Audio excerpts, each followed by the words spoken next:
நேத்து சத்சங்கத்துல நான் சொல்லியிருந்தேன். யாராவது உங்கள் மகனோ, மகளோ ராமகிருஷ்ண மடத்துக்கோ, சாரதா மடத்திற்கோ சன்னியாசியா இருந்தால் கூட, உங்களை நான் பார்த்துக் கொள்கிறேன். உங்களுடைய அடிப்படை தேவைகள் அனைத்தையும் நான் பூர்த்தி செய்கின்றேன் பரமசிவன் அருளாலே அப்படின்னு சொல்லியிருந்தேன். அதுக்கு பல பேர் கமெண்ட் போட்டிருந்தாங்க. ராமகிருஷ்ண மடத்துக்கு அவங்க பையனோ பொண்ணோ போயிருந்தா நீங்க ஏன் சாமி அவங்களுக்கு சப்போர்ட் பண்றீங்க? நல்லா புரிஞ்சுக்கோங்க. அந்த ராமகிருஷ்ண சம்பிரதாயம் சனாதன இந்து தர்மத்துக்கு பண்ணி இருக்கிற நன்மை நினைத்து கூட பார்க்க முடியாத பெரும் நன்மை செய்திருக்கிறார்கள்.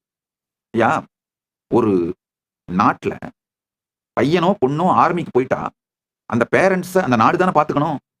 சனாதன இந்து தர்மம்ங்கிற சிவிலைசேஷனல் நேஷன், இந்த சிவிலைசேஷனல் நேஷன் தான் கைலாசா.